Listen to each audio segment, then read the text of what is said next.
The grand hall of Westfield Academy shimmered under crystal chandeliers, their brilliance bouncing off polished marble floors and velvet curtains. Rows of parents filled the seats, a sea of designer suits, silk dresses, and glittering jewels. Phones were raised in poised anticipation, ready to capture every moment of their children's talent. It was the night of the Spring Showcase, an annual parade of privilege where the Academy's finest flaunted not only music and art, but the pedigree that came with bearing the Westfield name. In the front row sat Marcus Harrington, the man whose name made bankers tremble and competitors fold. At 47, he was immaculately groomed in a charcoal suit that cost more than some teachers' yearly salaries. His steel gray eyes never softened, not even as he adjusted his cufflinks and leaned forward. Beside him, Elizabeth, his ex-wife, shifted uncomfortably. Her voice, sharp with worry, broke the hum of polite conversation. "Marcus, he's not prepared. He's only 6. This isn't fair." Marcus didn't flinch. "Life isn't fair, Elizabeth," he said coldly. "Oliver must learn that." His gaze locked on the stage as though daring anyone to contradict him.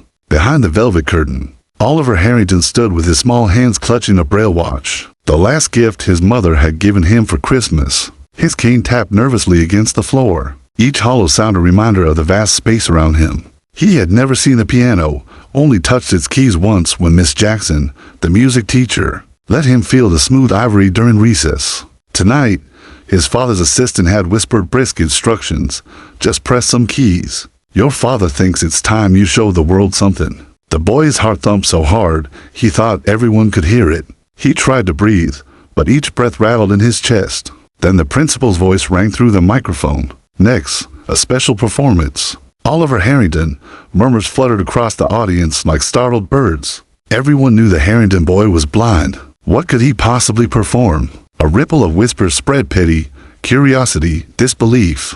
Oliver was guided onto the stage, his cane clicking against the polished floor. His thin frame seemed swallowed by the vastness of the grand piano waiting for him. Like a predator crouched in black lacquer, he sat down, trembling, and placed his fingers above the keys. The silence was unbearable. Someone in the back coughed. A teenage boy laughed under his breath. "Is this a joke?" Another whispered too loudly. Oliver pressed one key. A single, lonely note echoed and then died. The hall seemed to mock him with its emptiness. His throat burned. His eyes, though blind, filled with hot tears. Then, movement. A small figure slipped from the back of the hall, darting past surprised ushers. A girl in a worn jacket, shoes too big for her feet, scrambled onto the stage and climbed onto the bench beside Oliver. Gasps burst from the audience. Security lurched forward, but Elizabeth raised a hand, halting them. Her eyes wide with something between fear and hope. The girl leaned close, her voice gentle as sunlight. "Hi, I'm Melody. May I help you?" Oliver turned toward the sound, his tears caught mid-fall. "I can. Yes, you can," she whispered. She took his trembling hands in hers and guided his fingers to the keys. "Feel my fingers. We'll play together." The hall held its breath. Parents exchanged confused glances. Marcus sat rigid, his jaw tightening as if carved from stone. But Elizabeth leaned forward, her heart pounding. Melody pressed a simple pattern with her left hand, humming softly. She moved Oliver's right hand to mirror her. Hesitant notes stumbled into the air, fragile but alive. Oliver bit his lip and tried again. This time the notes aligned, shaky but recognizable. A few heads tilted in disbelief. A ripple of gasps moved through the crowd. Melody smiled, her eyes shining. "That's it. You've got music in you." Together they played, the duet growing steadier, the tune transforming into something familiar, almost magical. The hall that had moments before stifled with mockery now swelled with astonishment. The laughter was gone. The whispers silenced. And as the final chord rang out, Oliver's face broke into a smile, the first of the evening, radiant and unafraid. For a single heartbeat, the world seemed to belong to him. The audience erupted, a standing ovation shaking the walls. But Marcus Harrington did not clap. His hands clenched into trembling fists, his eyes fixed not on his son, but on the girl beside him. The stranger who had just stolen his stage, Melody. The homeless child who had turned humiliation into triumph. And just as suddenly as she appeared, she slipped away into the wings, vanishing before anyone could stop her. The boy was left smiling at the keys, his life forever changed. The billionaire's jaw tightened, his eyes following the exit. He wasn't finished. Not by far. Asterisk, the echoes of applause still lingered in the vaulted hall long after Oliver had been led off stage. For the first time that evening, his small shoulders weren't slumped in shame. They carried a quiet glow of triumph. Yet, behind that fragile joy, danger was already unfurling like a storm cloud. Marcus Harrington sat unmoving in his front row seat. His jaw set so tight, it seemed his teeth might break. Around him, parents whispered about what they had just seen. Phones replayed clips, already spreading across the digital veins of the city. A blind boy playing alongside a ragged little girl. It was the kind of story the world devoured. Elizabeth's eyes brimmed with tears, though her face turned toward her son, not her ex-husband. She saw the pride in Oliver's hesitant smile, and for her, that was enough. But Marcus saw something else, something he could not allow. His empire had been upstaged by a nameless child. In the car afterward, Oliver sat in the back seat with Elizabeth while Marcus stared straight ahead. His voice clipped. "That girl, who is she?" "No one knows," Elizabeth murmured. She reached for Oliver's hand, squeezing gently. She helped him, Marcus. "That's all that matters." "That's not all that matters," Marcus snapped, his tone like ice. "I don't tolerate surprises, especially not on my stage." Oliver flinched at the steel in his father's voice. He wanted to protest, to say that Melody had been kind, that she had given him a piece of himself he didn't know existed. But fear sealed his lips shut. That night, while the city's media buzzed with headlines, the blind prodigy and the mysterious girl Marcus Harrington made phone calls. He spoke with men who owed him favors, with administrators who feared losing funding, with people who could find anyone, anywhere. "I want the girl," he ordered. "Find out who she is, where she came from, and what she wants. And do it quietly, across town, in the cracked basement of First Hope Church." Melody Sullivan huddled close to her mother, Sarah. The chill of spring seeped through the stone walls, and a single flickering bulb lit the room where cots were lying like forgotten relics. Sarah's face bore the wear of years creased with exhaustion, framed by hair that had lost its sheen too early. She had once been beautiful in a way that drew whispers, but hardship had carved away every trace of vanity.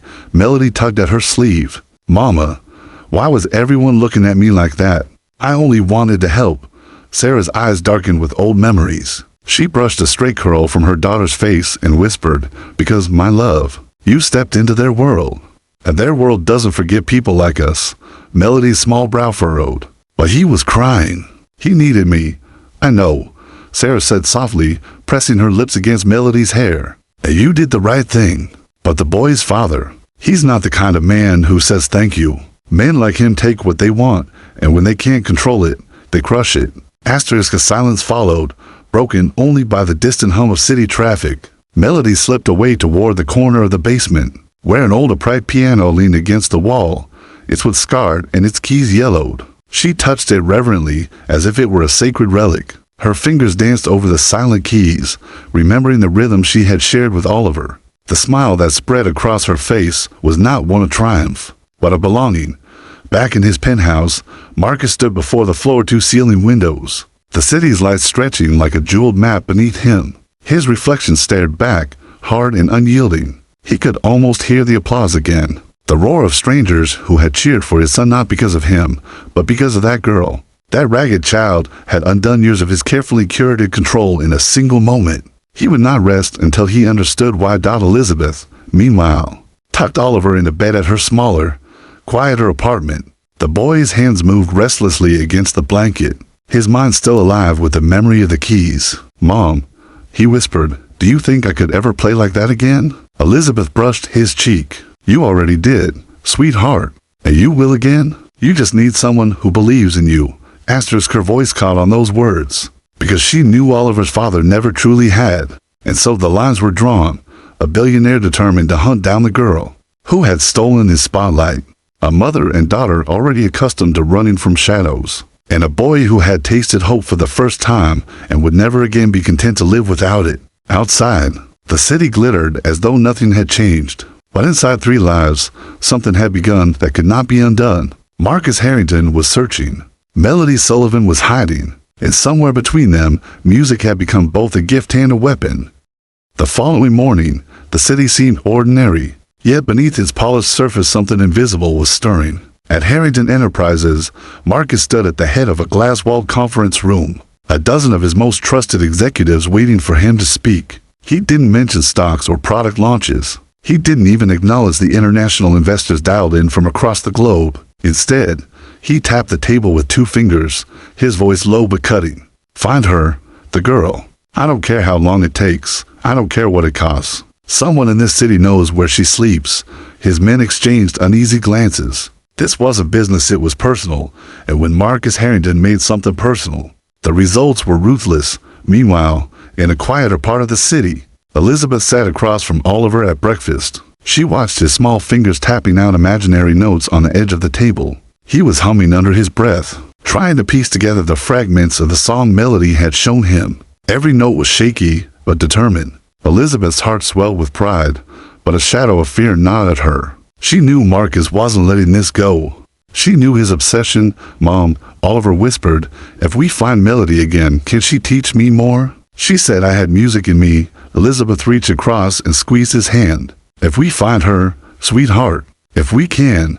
But she didn't tell him what she feared, that Marcus's search wasn't about music at all. Across town, in the damp basement of First Hope Church, Sarah Sullivan folded the few clothes she and Melody owned into a battered duffel bag. Her hand shook with urgency. We can't stay here, baby, she said, her voice taut. They're asking questions. Too many questions. Melody looked up from the old piano she'd been coaxing sounds from all morning. Why, Mama? I didn't do anything wrong. I just helped. That's exactly why, Sarah said, turning sharply. Her eyes filled with a history she had never spoken aloud. You embarrassed a man who doesn't forgive. I've worked for men like Marcus Harrington. They don't like being reminded they're human. Melody's eyes clouded with confusion. But Oliver wasn't just anybody. He was like me, alone, afraid. Sarah knelt, pulling her daughter into her arms. You did the right thing, but the right thing doesn't always keep us safe. That night, Marcus's investigators reported back. They'd spoken to shelter workers, to school janitors, even to the parish board of First Hope. No one gave a name, but whispers described a little girl who lingered by windows during music practice. A girl with a gift. Marcus's eyes gleamed as he listened. A gift, he muttered, almost to himself. Even gifts can be owned if you take them early enough. His words chilled even his own men. 2 days later, Elizabeth received an anonymous tip. A teacher at Westfield had seen men in black suits hovering around the church district. Elizabeth's heart raced. She knew immediately what Marcus was doing. That night she called him, fury burning in her chest. She's just a child, Marcus. Leave her alone. Just a child. His laugh was sharp, metallic. That child humiliated me in front of the city. She's a liability, or she's an asset. Either way, she will not be ignored. Elizabeth slammed down the phone, trembling. She realized then that she couldn't wait for Marcus to come to his senses. She had to protect Melody herself. Back at the church, Melody lay awake, her fingers moving through the air, replaying invisible notes in the dark. She imagined Oliver sitting beside her, smiling, no longer afraid. For her, music wasn't power or prestige. It was a kind of light in the shadows, a way to belong when the world said she didn't. But across the city, Marcus Harrington sat in his penthouse with a glass of scotch, watching the skyline flicker. His reflection stared back at him, eyes sharp, merciless. He was not thinking of music. He was thinking of Control Dot and Somewhere in the Night. Lines were being drawn that would soon collide. A boy discovering courage, a girl clinging to hope, and a billionaire plotting to bend both to his will. The stage of the spring showcase had been only the beginning. The real performance, the one that would decide all of their fates, was yet to come. Asterisk night draped itself over the city like a velvet shroud, and in the small, cracked basement of First Hope Church, Sarah Sullivan could not sleep. Every creak of the old building made her stiffen. Every gust of wind against the broken window rattled her nerves. She had lived on the edge of fear for years, but this was different. This wasn't just poverty or chance misfortune. This was a man with power, a man who wanted something, and when Marcus Harrington wanted something, he did not stop. Melody, curled under a thin blanket, stirred restlessly. Even in her sleep, her fingers twitched as if playing invisible keys. Sarah watched her child in the dim light and felt both awe and dread. Her daughter had a gift, one Sarah had done everything to protect. But gifts, in the wrong world, could be curses. Earlier that day, Father Collins had pulled Sarah aside. His voice was kind but uneasy. Men came asking about Melody again. expensive suits, polished shoes. They didn't look like the type who care about music lessons. They wanted names. Sarah had forced a smile, but her chest tightened. "Thank you, Father. We'll be gone before morning." Now, as the city slept, Sarah quietly packed their things. A worn duffel bag, a change of clothes, half a loaf of bread. That was all their life amounted to, and yet, she feared it was too much to carry if they needed to run across town. Oliver lay awake in his father's penthouse. His hands moved over the piano that had appeared in his bedroom only days ago, searching for the magic melody had left him with. He pressed the keys, trying to recall her words. "Feel my fingers. We'll play together." The melody slipped through him like water he couldn't quite catch. Tears welled in his blind eyes. "I can't do it without her," he whispered. Elizabeth sat beside him, her hand resting on his shoulder. "You can," she said softly, though her own voice trembled. "You will. She gave you something no one can take away." Oliver shook his head, frustration etched in his small features. "But Dad doesn't want me to find her, does he?" Elizabeth hesitated. She thought of Marcus, of his cold commands, his prideful glare. She remembered the men in black suits prowling near the church district. "No," she admitted finally. "He doesn't, but I do. And one day, Oliver, we will." At that same moment, Marcus Harrington sat in his study, his glass of scotch untouched. A file lay open before him, grainy photographs of Melody taken by one of his men outside the church. Her hair in disarray, her jacket too small, her shoes with holes at the toes. Yet even in the blurry images, there was something in her eyes, something alive. It unsettled him. It reminded him of things he had buried long ago. He slammed the files shut. "Bring them to me," he ordered. No excuses. 2 nights later, the storm broke. Sarah and Melody, bags slung over their shoulders, slipped into the rain-slicked streets before dawn. They made their way toward the bus terminal, hoods pulled up, their breaths sharp in the cold. But as they rounded a corner, 2 black cars idled at the curb. Men in tailored coats stepped out, their silhouettes cutting through the fog. Sarah froze. Her grip on Melody's hand tightened. "Stay behind me," she whispered. The men advanced, voices polite, but edged with steel. "Mrs. Sullivan," the boss would like a word. "I don't work for your boss," Sarah snapped, pushing Melody behind her. The man closest to her smiled without warmth. "Maybe not, but your daughter, she has potential. And Mr. Harrington doesn't like wasted potential." Melody's heart pounded in her chest. She wanted to run, but her mother's hand was iron. Sarah's voice shook, but her eyes were fierce. "You tell Marcus Harrington that my child isn't his to own." Before the men could reply, a siren wailed down the street, slicing through the tension. A patrol car crawled into view, headlights cutting through the rain. The men hesitated, exchanging sharp looks. One muttered, "Not here." In a moment, they melted back into the shadows. The black cars sliding away into the fog. Sarah and Melody didn't wait. They bolted into the maze of alleys, their feet splashing through puddles, their lungs burning. They didn't stop until the church's bell tower loomed ahead, a broken guardian in the storm. Inside, Sarah collapsed onto a bench, clutching her daughter. "We can't stay here," she gasped. "We're running out of places to hide." Melody, though trembling, lifted her chin. "Mom, maybe we don't need to hide. Maybe we fight back. With music." "He can't stop music." Sarah stared at her, torn between terror and pride. Melody's words were impossible, foolish even. And yet, in that moment, Sarah realized something chilling. Her daughter wasn't afraid anymore. And somewhere across the city, Marcus Harrington felt it too. He could sense it in the silence of his study, in the storm rattling his windows. This wasn't just about a girl who played piano. This was about control slipping from his hands. And Marcus Harrington had built an empire on never losing control. The collision was inevitable. Rain slicked down the windows of Harrington Tower, blurring the skyline into streaks of silver. Inside, the air was heavy with the smell of leather and cigar smoke. Marcus Harrington sat behind a desk of polished mahogany, so large it seemed built to remind visitors of their insignificance. Across from him, 3 of his men shifted uneasily. One of them placed a folder on the desk. Marcus flipped it open. Inside were more photographs of Melody Sullivan. Grainy, hurried shots of her slipping out of the church basement, clutching her mother's hand, her eyes wary but defiant. Others showed her at the old upright piano, her head bent, her fingers a blur even on broken keys. Marcus studied them in silence, his expression unreadable. Finally, he shut the folder with a snap. "She's extraordinary," he said, his voice low. "And wasted in a shelter. Bring her to me alive, safe. She will serve a purpose." One of the men cleared his throat. "Her mother's protective. She won't hand the girl over."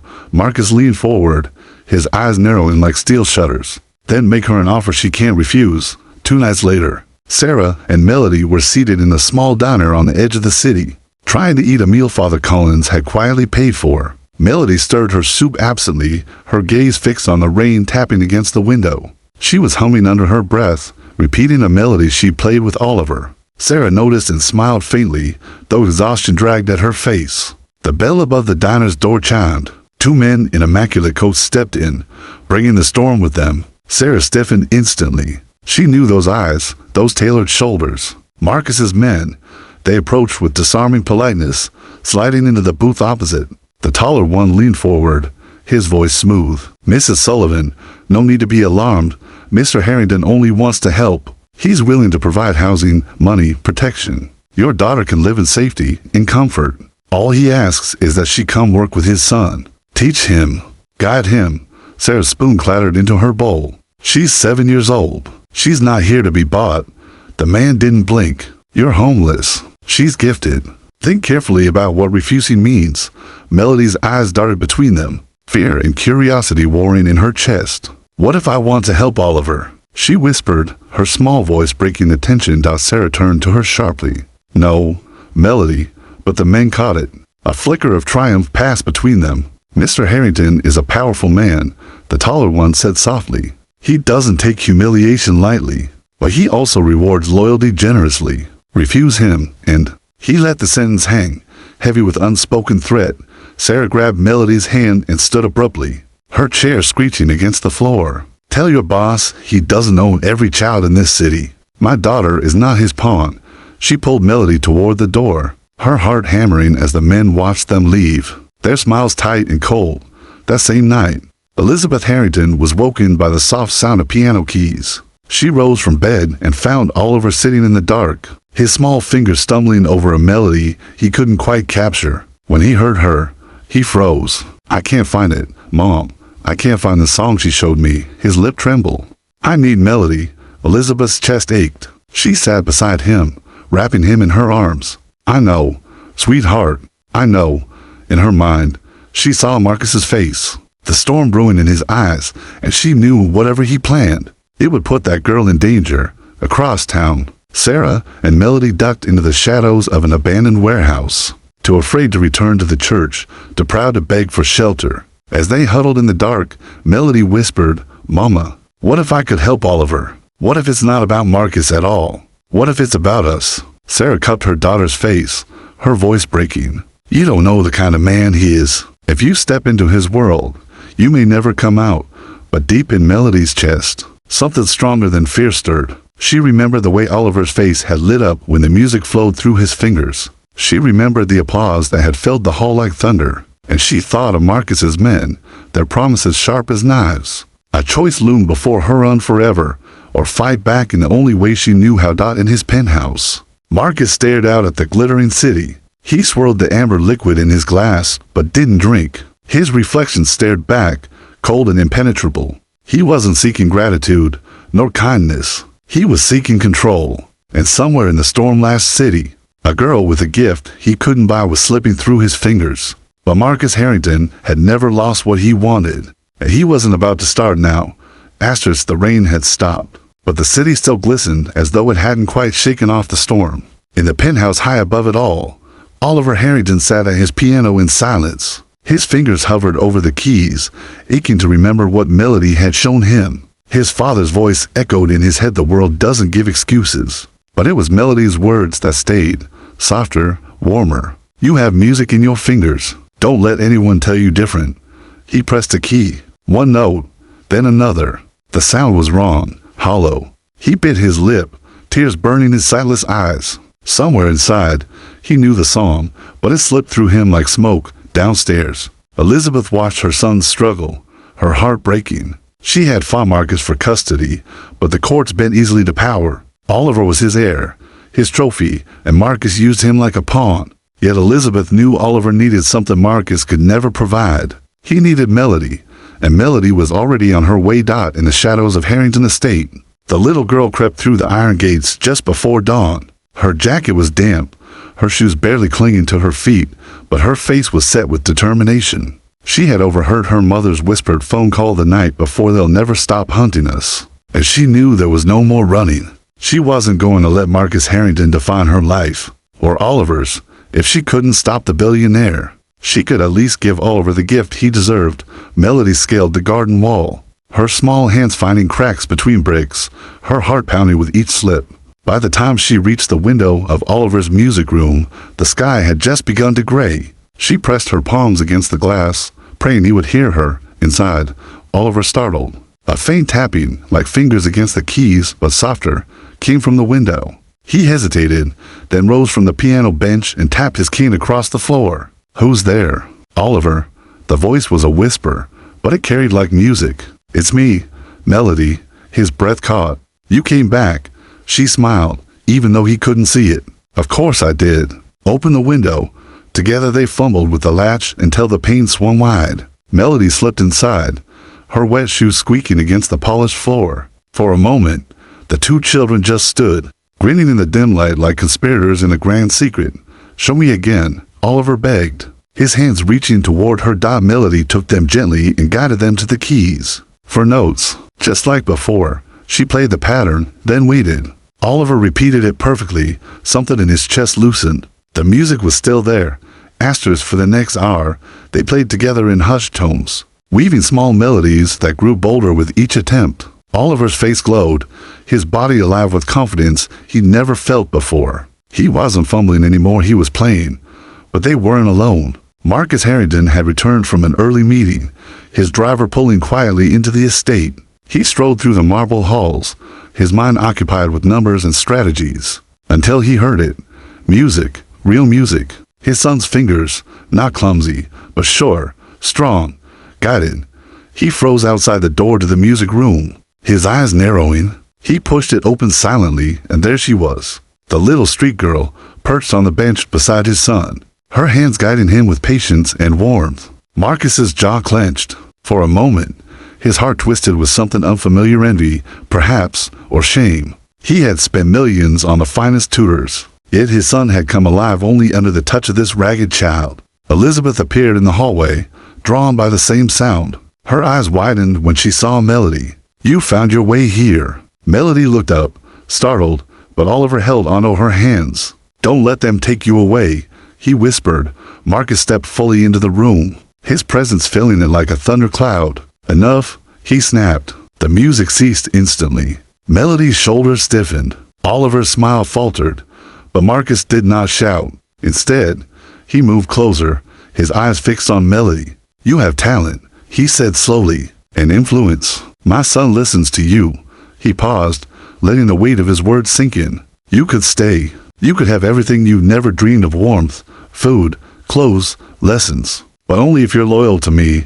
Elizabeth's face hardened. "Marcus," he cut her off with a raised hand. His voice dropped, smooth and dangerous. "Or you can run back to the gutter with your mother and end up with nothing. Think carefully, girl. This is your only chance."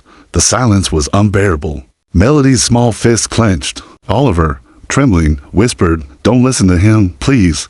Melody lifted her chin. Her voice was soft, but it carried more strength than Marcus had anticipated. "I didn't come here for you. I came here for him. And no one owns music. Not even you." For the first time in years, Marcus Harrington had no reply, but deep in his eyes, a storm was building. The Harrington estate buzzed with preparations, every servant moving as if the fate of kingdoms rested on their shoulders. That night, the Youth Symphony Gala would take place, the most prestigious event in the city's music calendar. Patrons, dignitaries, and the press would all be there. And in a decision that left even Elizabeth stunned, Marcus had insisted Oliver perform. He had announced it with a smirk. "If the boy is going to be paraded, it will be on my terms." Elizabeth had argued, begged even, but Marcus was immovable.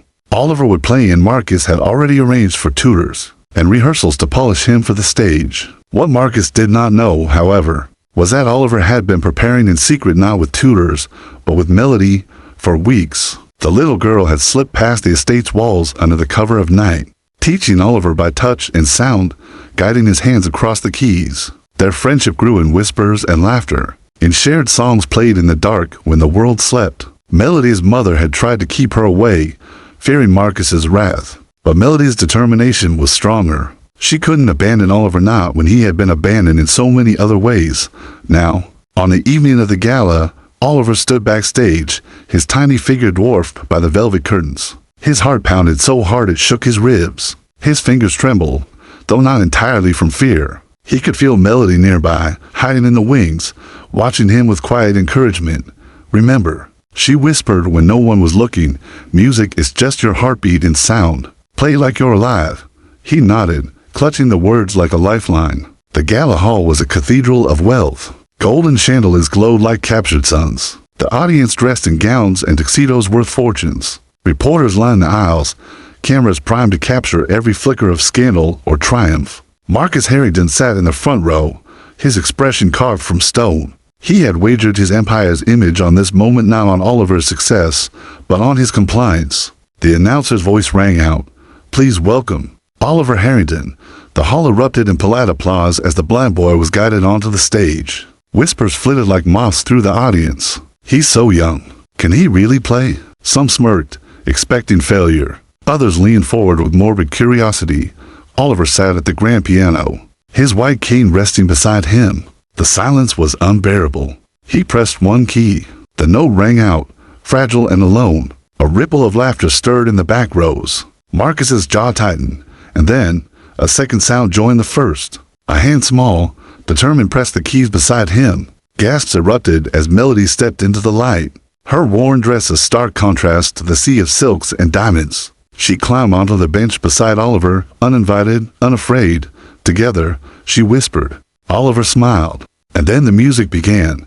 The first notes were simple, a hesitant duet between a blind boy and a homeless girl. But within moments, the sound transformed into something breathtaking. Their hands moved in perfect synchrony, Oliver echoing the patterns Melody set. Melody weaving harmonies that lifted his melody higher and higher. The hall fell silent. No whispers, no laughter, only music. Elizabeth's eyes filled with tears. Even Principal Green, who had once doubted Oliver, pressed a hand to his mouth in awe. And Marcus Harrington, his mask cracked. For the first time in decades, something stirred in his chest, something he didn't recognize. Pride, fear, shame, it burned like acid. He had spent billions trying to shape his empire, but here, in front of the city's elite, his son had been transformed not by wealth or power, but by the hands of a girl he had tried to erase. As the final chord thundered into silence, the hall exploded in applause, wild, thunderous, unstoppable. The audience rose to their feet, clapping until their palms stung. Cameras flashed, reporters shouted questions, but the most shocking moment came not from the music, but from Elizabeth. She stood, her voice ringing out above the chaos. "That little girl, her name is Melody Sullivan, and you should know the truth. Years ago, Marcus Harrington cast out one of his employees, my friend Sarah, when she became pregnant. He destroyed her career, her life. Melody is her daughter." A gasp surged through the hall like a wave. Eyes swung toward Marcus, who sat frozen, his face drained of color. Elizabeth's words landed like thunder. "Look at them. The children you tried to bury. One you neglected, the other you cast aside. Yet they stand here now, making music the whole world can feel. What you tried to silence has become louder than all your wealth." The ovation swelled again, louder, fiercer, no longer just for Oliver and Melody, but against Marcus himself. Marcus's hands trembled. For the first time in his life, control slipped through his fingers. He looked at Oliver, smiling on the piano bench. He looked at Melody, her eyes blazing with courage. He looked at Elizabeth, standing like a shield between them and his empire. And in that moment, Marcus Harrington understood the truth. His legacy wasn't in towers of glass and steel, nor in the empire he had built on fear. His legacy was in the children he had tried to deny, one born blind, one born unwanted, who now shone brighter than he ever could.